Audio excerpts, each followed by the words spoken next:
Well, I'm Wim Crouwel. I'm a designer, and I am 87 now, so I hardly do anything anymore, but some small jobs. But I had quite a lot of work in my life.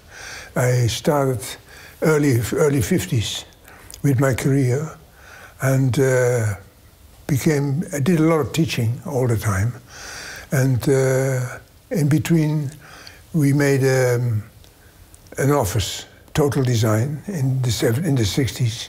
It was quite successful. Well, that's how my life more or less started and went on. And when I started in Amsterdam in 1952, I had a small job in an exhibition company. And it was my first job in my life, the first time in Amsterdam. This company had a commission for the Marshall Help. The Marshall Help was a great American method to help Europe coming back from after the war. And this commission for this company where I worked was designed by Swiss designers, Gerard Evert and Ernst Scheidegger. They came in 1952 to Amsterdam to design these ships and these exhibitions on ships. And I was a kind of assistant to them. And then for the first time I met the Swiss typography. They used the exponents grotesque. I didn't know that typeface at all. And I immediately fell in love with that typeface. And they had a machine where they stamped all the types themselves with rubber stamps. And it was very straightforward. It was a photograph and the text left top corner. Very interesting. For me, a complete new way of doing typography. And this has such an enormous influence on me that I wanted to know more about it. And with Gerard Evert, I went to Switzerland for the first time in my life. And I met several designers over there, like Armin Hofmann, who was his teacher. And in the same year, there was another exhibition in Amsterdam on the Rhine River. And there I met Karl Gerstner, all in 1952. So 1952 has been a very important year for me. It decided completely how my life would be. And I was impressed by Gerard Evert and Karl Gerstner were my age. And they both came from the Academy of Art, they from Basel, and I from Groningen in the north of Holland. And so this was the real beginning for all of us. I started to do my typography as much as I could in the way the Swiss designers did it. But the accidents grotesque or other grotesque types, we couldn't get it in Holland. It was the time of the letterpress printing. And we could hardly find these typefaces in Holland. So what I had to do was taking Swiss or German magazines, cut out a type, and glue them together for my words that I needed for my posters and my typography. That was an interesting beginning. It was much later that these typefaces became available in Holland. By the end of the 50s, my choice was always the Helvetica or another grotesque type. But then suddenly the universe came. Around 1958 it appeared. And I was impressed by the universe because of the basic structure of the various variations of they had about 21 variations in the beginning. They were never released, all of them, but it was a famous beginning of a typeface. It was completely new and whole new thinking.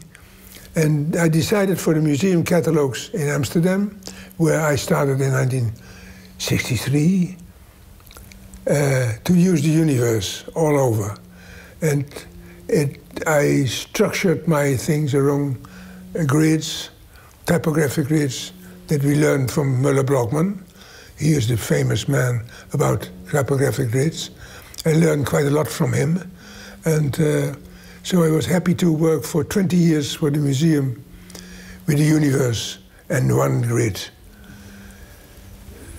But I think that is the most important part of my work, this series of catalogs and posters for the museum. I'm an aesthetic designer, and aesthetics are very important for the work. And I learned, of course, a lot from the famous Dutch designers like Piet Zwart and Paul Schuitema.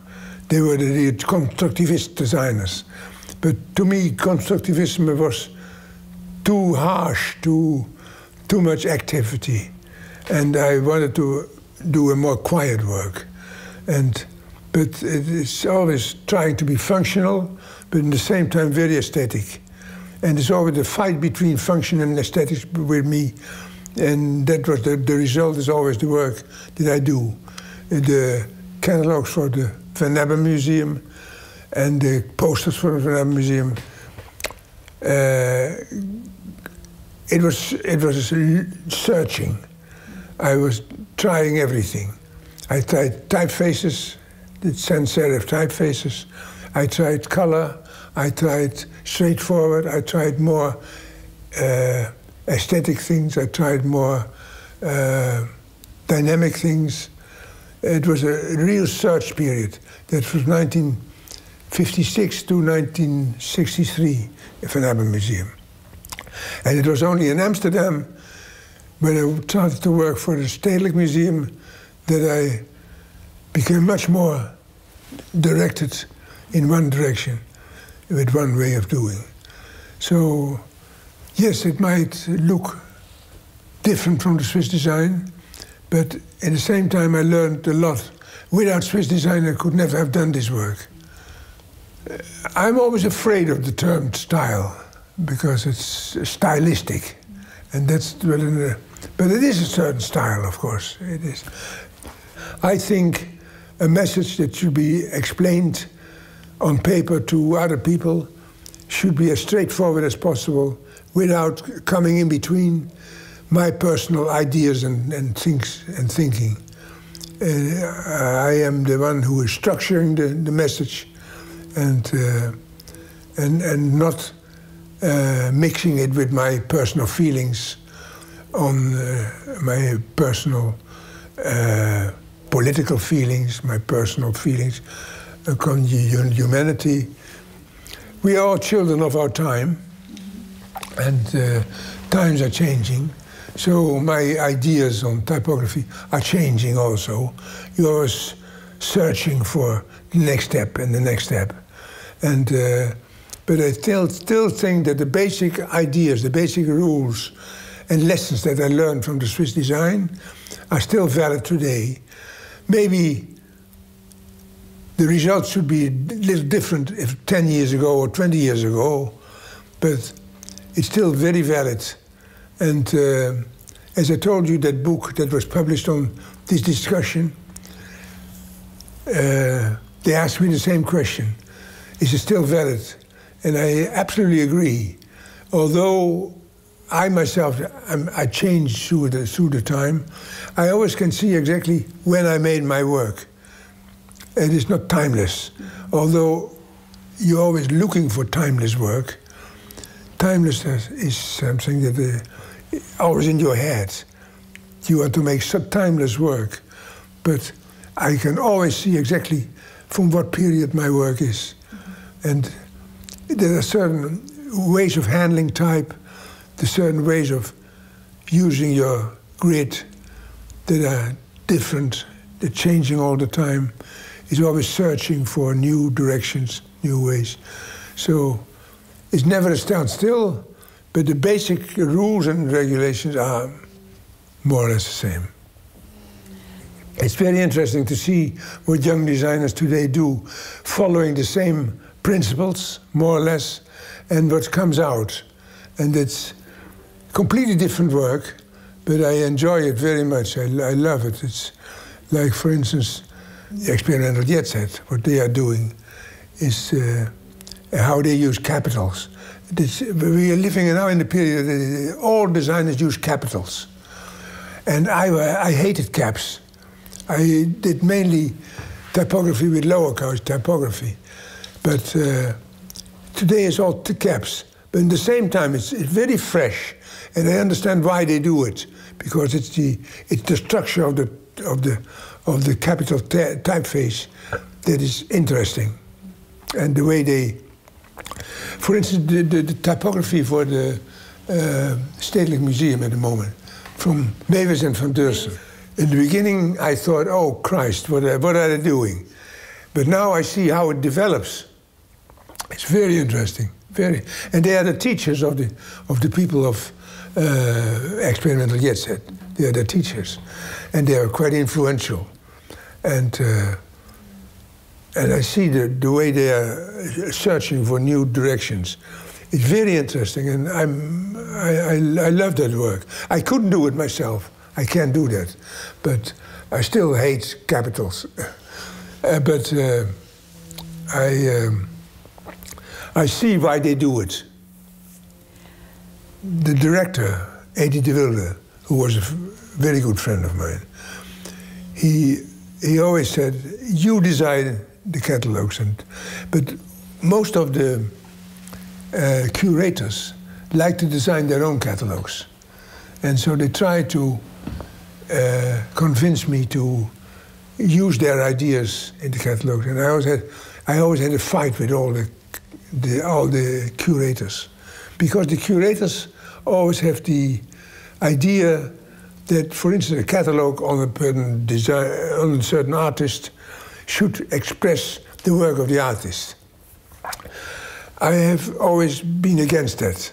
I said it is a series of catalogs from one museum, and the face of the museum is important, because it's the idea of the museum to make this exhibition.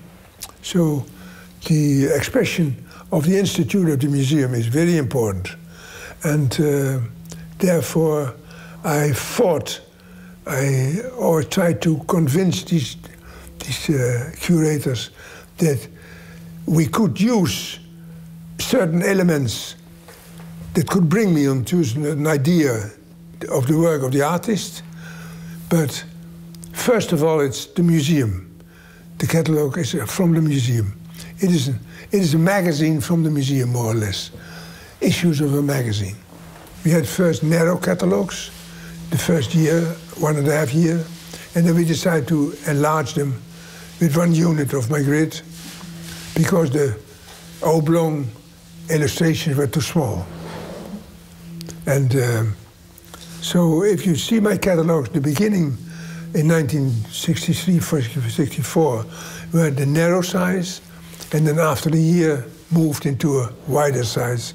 And I decided that completely myself, also the size of the posters, and it all following my grid. And my friend, the director, he backed me up and said, "You decided."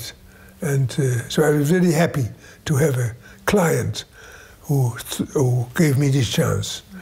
The museum is great and very important for me. It was part of my life, this Stedelijk Museum. So you understand that I was very happy that my son built the new extension. We had an enormous discussion because there was sadomasochism. And we knew that SM means that also.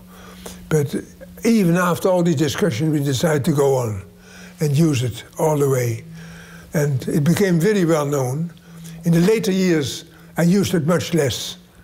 But in the beginning, I used it for everything. It's up and down. Sometimes I got mad with my own SM.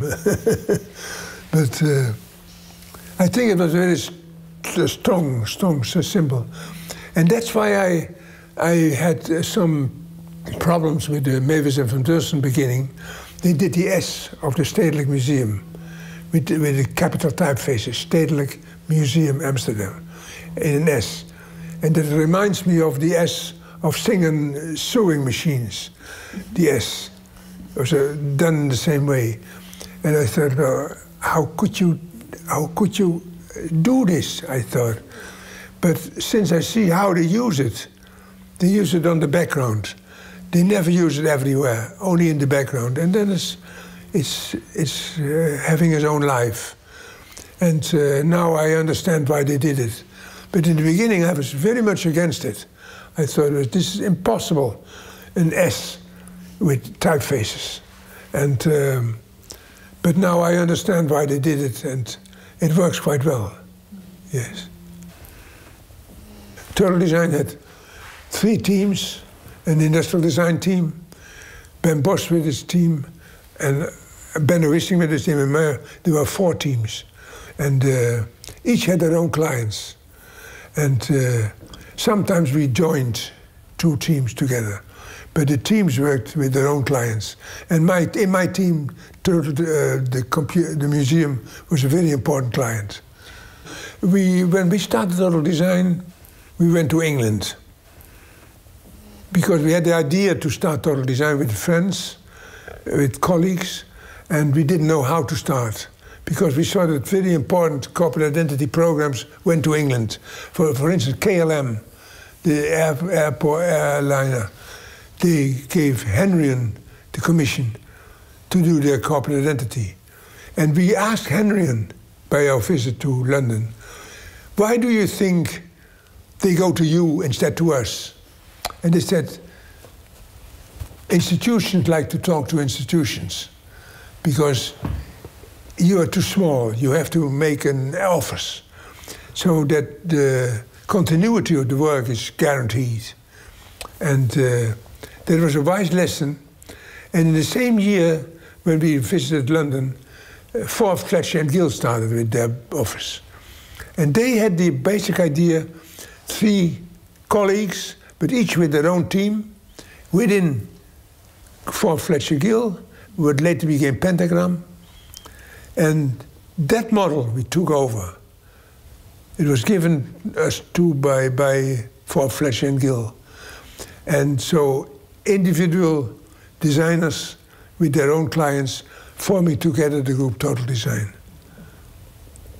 As soon as we started, the larger companies came to us for the corporate identity. And in the 60s were absolutely great success, yes. It was so much that we get almost all the commissions in Holland. And colleague designers hated us for it sometimes, that everything was Total Design. And that was too much. In the 70s it went down a little. Well, that was a very difficult thing because first of all I became director since I was in the committee of advice of that museum already for 5 years. And the director in that time was Wim Beeren, who later became director of the Stedelijk Museum. And he was a good friend of mine, and he asked me to join his advice committee. And in that committee was also the elder man of the arts from Rotterdam. And he proposed, when Wim Beeren was going to Amsterdam, that I should be the next director. And I was in Delft teaching. I was professor in Delft, industrial design teacher. And so I thought I shouldn't do it. Why should I be director of a museum? I have a wonderful job in Delft in the university and with a growing department. And then my wife said to me, you should do it. I thought about it for a month, and then finally I decided to do it. Suddenly I was in another position, because my catalog, who should do my catalogs? And the one who did the catalogs for the Stedelijk, for the Boijman before, with Wim Beeren, was Daphne Duivelshoff. And Daphne was one of my assistants in Total Design. So I thought first, let's go on with Daphne Duivelshoff. But she went with him to Amsterdam and started to work for the Stedelijk Museum. It's no family affair. And then I had suddenly thought, what should I do? And then I gave the commission to Reinhard Hohmann, who was an assistant in Total Design, whose work I admired very much. And I gave him the commission. who started just an office with another colleague. After 1.5 years, I saw that the corporate identity didn't come out. Each catalog was so different from each other, and that was not my idea. So I said, sorry boys, this is not going on like this. This is impossible. And they agreed. They said, you are right, because one catalog is done by me, the other is by my colleague, and the next one by me, the next one by my colleague. So there come different things out. And then I was suddenly without designers. And then I get a question from 8VO in London. And they asked me to do for their magazine, Octavo, an article on lowercase typography in the Netherlands, the lowercase and the lowlands.